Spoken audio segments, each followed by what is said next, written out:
Opening weekend for the season, you all were at home, which is a rarity. Normally, HBCUs schedule teams bring you out, but Yeah. you started at home. What were you expecting first? What was your expectation before the series started? And then we'll talk about this past weekend. Honestly, I really no idea. I didn't know because we had been, of course, like most teams, you're just have a bunch of practices going on and stuff, and you got scrimmages going on, and so, sometimes they can be deceiving, so to speak, because you want to believe that your kids are getting after it and giving their all and stuff, but of course we got two groups of or two teams actually in our program now that I believe with the position players. So I don't know what I expected this weekend other than just I knew that we had a really good opponent in here with the Chicago team from the things that I heard about them and being that they were in regional last year.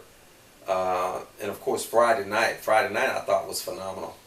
With the way we played and then getting the big swings from our younger kids that enable us to capture the victory, and then also what Aaron McIntyre came in and did in relief. 3 innings pitch, he only gave up 1 run against a very good Chicago hitting team. So, I mean, Friday night was awesome. I thought the atmosphere was really great. The fan support was there, and so it was a really good home win for us. But then Saturday and Sunday, I mean, we ran into problems with just trying to make the necessary adjustments to get the hitters out. And so of course they hitters, they had their way with our pitching staff. Rios had a very difficult time in the early innings. His pitch count went up, and it really was like this throughout the weekend. Our starters pitch count really going up in the first inning. And you want to I think going in, our mindset with our starters were 75 to 85 pitches, because it's opening weekend. But our starters were at like 27 to 30 pitches, after the first inning. So, it just made for a very difficult weekend, not only from a team perspective, but also for the things that I thought that we needed to do to be able to pitch those 4 games and not run into situations where we were forced to use guys that I felt that really wasn't ready to pitch right now, which was the back end of our bullpen. And then of course, Chris wasn't able to go. He developed Tindy on Friday night before the Friday night game after ending out, so we had to shut him down. And then Pearson, of course, the situation that we had with him. So even though he pitched this weekend, but I thought that everything would have to be perfect in order for us to have a really good weekend pitch-wise. And, we had some adversities, and, obviously we didn't handle them well. Going back to back, well, first of all, opening at night at home was truly different for you all, especially at you all's home field. How did the guys adjust to playing at night? Normally, because you all practice during the daytime. Right. Because the lights change, depth perception changes, lights in your eyes, Yeah. not the sun, you just kind of Right. like this, Right. it's a big adjustment. Right. Well, you pick your own poison, okay? One, because at 5 o'clock, you got a sun bearing down on the right side of the field on the first baseman, second baseman, a little bit of center field, but definitely right field. Then has the, daylight begin to dissipate. The lighting at McGregor, of course, we know that the lighting needs to be adjusted, and they weren't able to come out and adjust it. So I was somewhat concerned about how we was going to react to fly balls, being that it was our first time playing a night game in several years. But actually the kids, they rose to the occasion. It didn't really affect us at all Friday night. It didn't. Actually, I thought, the second swing of the ball game from OJ, which was, from our leadoff guy, that really, really woke our team up. I think he hit a 400-foot blast to left field. and so it became infectious. And then he came up again his second time, and he hit a home run. So this kid, first collegiate game in his first two ABs, he hits a home run. And then Sanchez followed. I think in the third or fourth inning, Sanchez led off with a home run. You know, and then Sanchez come back his third AB and hits a home run to right center. So it was very exciting, you know, when you can play long ball, and that's not TSU brand of baseball, but you know, we usually get them on, get them over, and get them in. But to see our young kids swing the bat that well, it was definitely a sense of fresh air, and also as a byproduct of the things that we do in our strength conditioning program.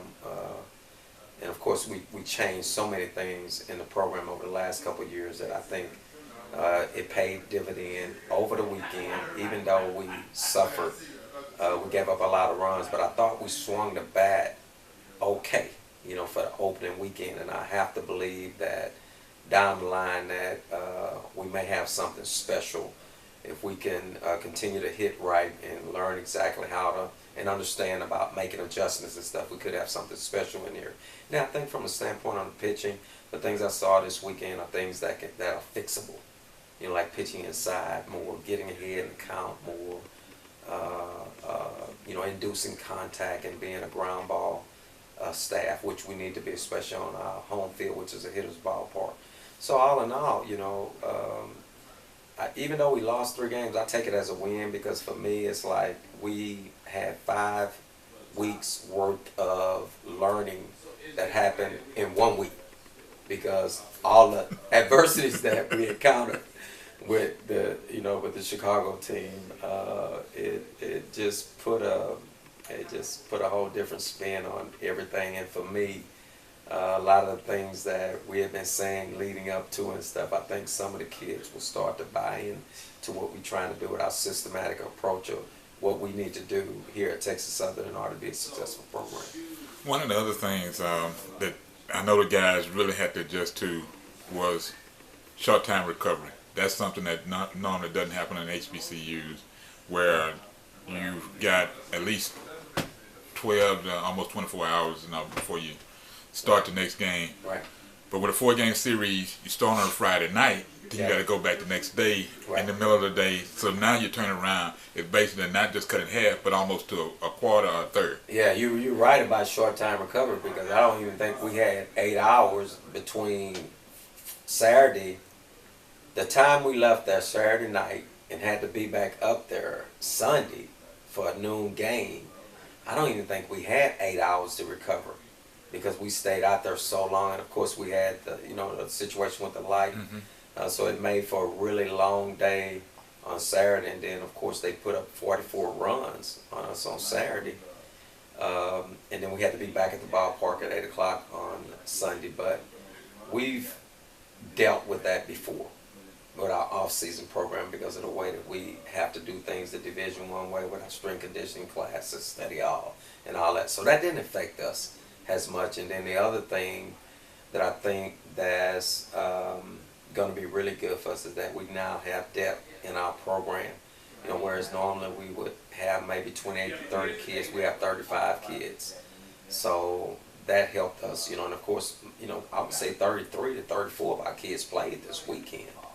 You know, they got some college experience from playing those 4 games. So this weekend won't be any different. We go back, you know, we go to San Antonio and we're going to play 4 more ball games. And I think that's what we need in order to get ready for conference play. It's just a really good opponent.